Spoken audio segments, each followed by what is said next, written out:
Welcome back to her secret diaries, the place where untold stories find a voice and hidden truths finally come to light. If you believe that every quiet person carries a loud story inside, you're in the right place. Tonight's story is about a grandmother who did something no one expected.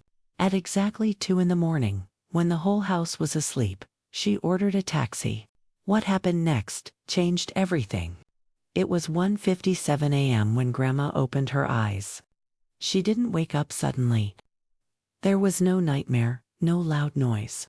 Just a slow, deliberate opening of her eyes, as if she had been waiting for this exact minute. The house was silent. The kind of silence that presses against your ears. The digital clock beside her bed glowed faint red numbers into the darkness. 1:57. She lay still for a moment, listening. Her son snored faintly in the room across the hall. The refrigerator hummed downstairs. A dog barked somewhere far away and then stopped. The world was asleep. At 1:59, she reached for her glasses. Her hands trembled, but not from fear. From age? From 82 years of holding children, kneading dough, folding laundry, writing letters, burying a husband, and surviving things no one else in that house even knew about. At exactly 2 a.m., she picked up her phone. The screen lit up her face. A soft, blue glow revealing deep lines carved by time. She hesitated only once before tapping the taxi app her granddaughter had installed for her months ago, just in case. She had never used it, until now. The app asked for a pickup location. It was already saved. Home, it asked for a destination. She typed an address she hadn't visited in over 40 years. Her old house. Her house? The one she had left behind the day her husband died. The one her children insisted she sell because it's too big for you. Mama and you can't live alone at your age, and we worry about you. So she moved in with her eldest son and his family. A smaller room. A smaller closet. A smaller life. But that house at the end of Maple Street had been more than brick and wood. It had been her beginning. She confirmed the ride. Estimated arrival, 7 minutes. She sat on the edge of her bed and put on her slippers slowly, carefully. She didn't turn on the light. She didn't want to wake anyone, because if she woke them, they would ask questions. And if they asked questions, she might lose the courage she had spent months building. She opened her dresser drawer and took out a small velvet pouch. Inside was a gold ring. Not her wedding ring. That one she still wore. This ring was different. She slipped it into her coat pocket. The headlights of the taxi flashed across her bedroom ceiling as it pulled into the driveway. She stood up. Her heart beat faster now. Not from fear. From anticipation. She opened her bedroom door quietly. The hallway floor creaked in the same place it always had. She stepped over it, like she'd done 1,000 times when the children were babies and she didn't want to wake them. Down the stairs. One step at a time. In the kitchen, she paused. She looked at the family photos on the refrigerator. Birthdays, graduations, weddings. She smiled. Then she grabbed her purse and walked out the front door. The night air was cold and sharp against her cheeks. The taxi driver stepped out as he saw her approach. He was young. Maybe sleepy eyes. A beanie pulled low over his forehead. "Ma'am?" he asked gently. "Yes," she said. "That's me." He hurried to open the back door for her. "Are you sure you want to go this far at this hour?" he asked after glancing at the destination. She met his eyes. "Yes," she said. "I've waited long enough." He didn't ask another question. The city looked different at night. Empty streets. Traffic lights blinking yellow. Storefronts dark and lifeless. Grandma leaned her head against the window and watched it all pass by. Memories began to surface, like old photographs floating up from water. She remembered the first time she walked into that house on Maple Street. She was 23, newly married, full of hope and stubborn dreams. The wallpaper had been awful. Green with tiny yellow flowers.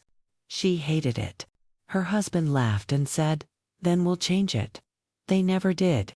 She grew to love those tiny yellow flowers.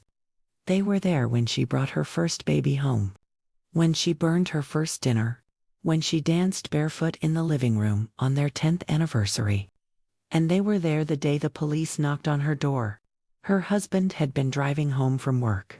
A truck ran a red light. Instant. That's the word they used. Instant. As if that made it kinder. She never changed the wallpaper after that. She couldn't, because it was the last thing he had laughed about. The taxi turned onto Maple Street. Her breath caught. The houses looked smaller than she remembered. Or maybe she was just larger with memory. There it was. Number 214. The porch light was off. The windows dark. But it was still standing. Still there. The taxi slowed to a stop. "Ma'am, we're here." She didn't move at first. She stared at the house like it might disappear if she blinked. Finally, she reached into her purse. "How long can you wait?" she asked. The driver checked the time. "I can give you 15 minutes. She nodded. "That's enough." She stepped out of the taxi. The gravel crunched beneath her slippers. The air smelled like damp earth, and something else, something familiar. She walked up the path slowly. The front gate creaked the same way it always had. She reached the porch. Her hand hovered over the doorbell. Then she stopped. No, she wasn't here to see the new owners. She reached into her coat pocket and pulled out the gold ring from the velvet pouch. Her fingers traced its engraving. "To my dearest L, forever yours. A. Arthur." Her first love. Before her husband. Before Maple Street. Before everything. Arthur had been the boy next door when she was 17. They used to sit on that very porch, whispering about dreams bigger than their small town. He had given her that ring the night before he left for the army. "Wait for me," he said. She had planned to, but war changes people. Arthur came back different. Quiet.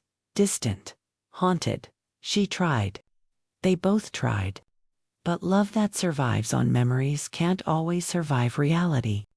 They parted ways quietly. No fight, no drama. Just a slow understanding that they were no longer who they had been. A year later, she met her husband. Life moved on. But she never gave the ring back. She didn't keep it out of longing. She kept it out of gratitude. Because Arthur had been her first chapter. And you never rip out the first chapter of your story. 2 months ago, she found out Arthur had died. No wife, no children. The house on Maple Street had belonged to his sister once. After she passed, it was rented out. Arthur had lived there alone for the last 10 years of his life. Just down the street from her old home. She never knew. Or maybe she did. Maybe some part of her always felt him there. She looked at the front yard now. Near the porch steps was a small flower bed. She bent down slowly, knees protesting. The soil was soft. She pressed the ring into the earth.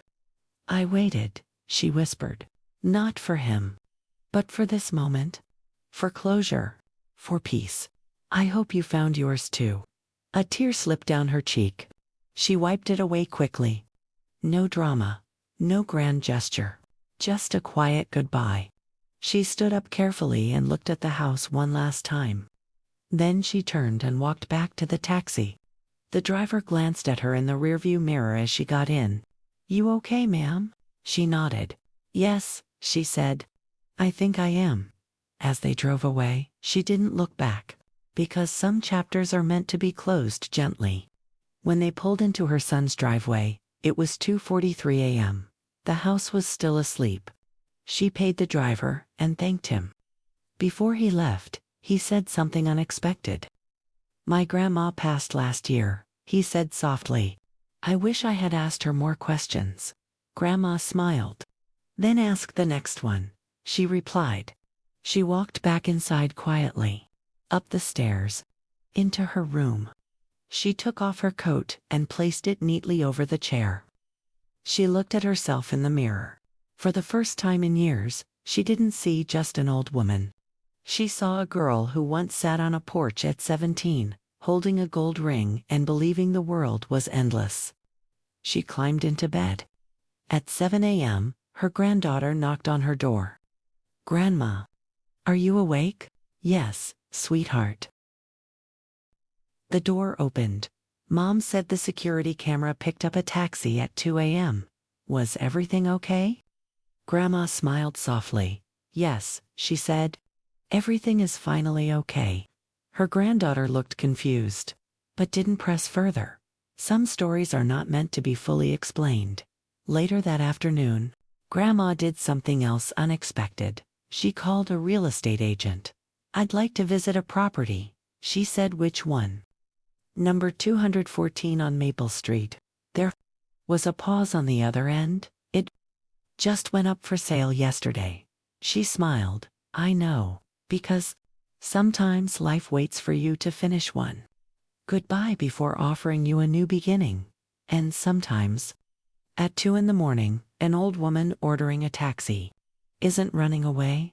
She's going back to herself. Back to unfinished sentences and buried rings and whispered promises. Back to the courage she thought she had lost. Somewhere between motherhood and widowhood. That night, at exactly 2 a.m., Grandma didn't just order a taxi. She reclaimed her story. And if you're listening to this, and there's something you've been meaning to do, someone you've been meaning to forgive, a place you've been meaning to visit, a chapter you've been afraid to close, maybe you don't need to wait for permission. Maybe you just need 7 minutes for a taxi to arrive, and the courage to step outside. This has been Her Secret Diaries, where even the quietest lives hold the loudest truths. If this story touched your heart, remember to share it with someone who needs a little reminder that it's never too late to make peace with your past. The next morning, Grandma stood in front of her closet longer than usual. Her granddaughter noticed. "You're going somewhere?" she asked, leaning against the doorframe with curiosity written all over her young face. Grandma adjusted her cardigan. "Yes," she said calmly. "I have an appointment." "Doctor?" "No." "Then where?" Grandma smiled, that soft, mysterious smile she had perfected over decades. "Somewhere I used to belong." By 10 in the morning, she was sitting in the passenger seat of her son's car. He insisted on driving her. "I don't like you going alone," he said. "Especially not to that neighborhood." She didn't argue. Sometimes love sounds like control. But she knew it was fear. He was afraid of losing her. The real estate agent met them outside 214 Maple Street. A woman in her 40s, polished, efficient, the kind of smile that was trained, not felt. "Mrs. Thompson?" the agent asked. Grandma nodded. "Yes, wonderful. As I mentioned on the phone, the property was recently listed. It needs some renovation, but it has great bones." "Great bones." Grandma almost laughed. This house had bones. Yes. It had held arguments and lullabies and grief so thick it clung to the walls. It had bones. The front door opened with a groan. Dust floated in the sunlight like tiny ghosts. Her son stepped in first, scanning the place. "It smells old," he muttered. "It smells like memory," Grandma whispered. The wallpaper was still there, green with tiny yellow flowers. Her hand reached out automatically, fingers brushing against it. She closed her eyes. She could almost hear Arthur's laughter from decades ago, teasing her about the pattern. She walked slowly through the living room. The fireplace was cracked now, the wooden floor scratched and worn. But she could still see a young version of herself dancing barefoot in that very spot, her husband clapping along to a song playing on the radio. The kitchen was smaller than she remembered. Or maybe her children had just made it feel bigger once. She opened the cabinet where she used to hide cookies from the kids. Empty, of course. The real estate agent talked numbers. Square footage. Market value. Renovation estimates. Grandma barely heard her. She walked down the hallway toward the bedroom that used to be hers. The door stuck slightly when she pushed it open. Inside, the room was bare, but the window still faced the old oak tree in the backyard. The same tree where her children built a crooked tree house that her husband pretended was architecturally impressive. She stepped closer to the window. The tree was still there, older, wider, stronger, like her. Her son entered quietly behind her. "Mom," he said gently, "you don't have to do this." She turned. "Do what?" "Buy this place. It's too much work. Too many memories. You're comfortable with us." "Comfortable?" She nodded slowly. "Yes," she said. "I am comfortable." She paused. "But I'm not alive there." The words hung in the air between them. Her son swallowed. "I thought you were happy." "I am," she said softly. "But happiness and wholeness are not the same thing." He didn't know what to say. Because how do you argue with someone who has lived more life than you can imagine? The agent stepped into the hallway. "Mrs. Thompson, should we discuss an offer?" Grandma looked around one last time. Then she nodded. Yes. By the end of the week, the papers were signed. Her family was shocked. "You're moving out?" her daughter asked over the phone.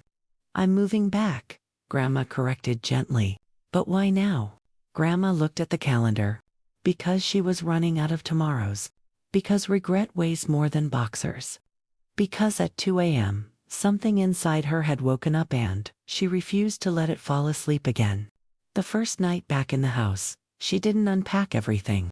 She set up her bed, placed her husband's framed photograph on the nightstand, lit a small lamp, and sat in the living room alone. The silence was different here. Not heavy, not suffocating, just quiet. She walked to the front porch and sat on the steps. The same place she had buried Arthur's ring days before. She didn't regret it. Some loves are meant to be honored, not The moon hung low in the sky. She checked her watch. 1:58 a.m. She smiled. 2 minutes later, she didn't order a taxi. She didn't need to. She was already where she needed to be. Inside the house, her phone buzzed. A message from the taxi driver. She had given him her number that night, in case you ever need a ride again. The message read, "I asked my mom about my grandma's stories today. Thank you." Grandma smiled. Ripples. Even small courage creates ripples. Weeks passed. She painted the living room herself. Her granddaughter helped her choose new curtains, but she kept the wallpaper. Always the wallpaper. Her son visited often. He fixed the loose porch railing, repaired the cracked fireplace. Slowly, he stopped trying to convince her to move back. He began to understand. One evening, while sorting through old boxes in the attic, Grandma found something unexpected. A stack of letters, tied with blue ribbon. Her breath caught. Arthur's handwriting. She sat on the dusty floor and opened one. "L," it began. "If I ever lose myself in the war, promise me you'll find yourself for both of us." Her hands trembled. She didn't remember that line. Maybe she hadn't been ready to understand it back then. But she understood now. That 2 a.m. taxi ride hadn't been about a man. Or even about a house. It had been about finding herself again. Months later, the neighborhood slowly noticed her. The old woman who watered her plants at sunrise. Who baked extra cookies and left them on neighbors' doorsteps. Who sat on the porch every evening, watching the world go by. One afternoon, a young woman stopped at her gate. "Excuse me," the woman said nervously. "Is it true you bought this house after moving out years ago?" Grandma nodded. "Yes, why?" The young woman hesitated. "I'm thinking about leaving my job. Starting over. But I'm scared." Grandma studied her carefully. Fear looked the same at 25 as it did at 82. "Come sit," Grandma said. They sat on the porch steps together. "I ordered a taxi at 2 in the morning," Grandma began. "Not because I was brave, but because I was tired of being afraid." The young woman listened closely. "What if it doesn't work?" she asked. Grandma smiled. "What if it does?" Silence settled between them. Not awkward, just thoughtful. The young woman stood up after a while. "Thank you," she said. Grandma watched her walk away. Another ripple. That night, at 2 a.m., Grandma was already asleep, peacefully, because sometimes courage only needs to be borrowed once. Years later, when her granddaughter told this story to her own children, she didn't talk about property values or late-night taxis. She talked about a woman who refused to let age shrink her world. She talked about a gold ring buried in soft soil, about wallpaper that survived grief, about the night Grandma chose herself. And every time the story was told, someone listening felt something shift inside them. Because the truth is, it's never really about the taxi. It's about the decision. The moment you look at your life and whisper, "I'm not done yet." So if you ever find yourself awake at 2 a.m., staring at the ceiling, heart heavy with something unfinished, remember her. Remember the quiet woman who slipped on her slippers, ordered a car, and went back for the pieces of herself she had left behind. And maybe, just maybe, you'll find the courage to do the same.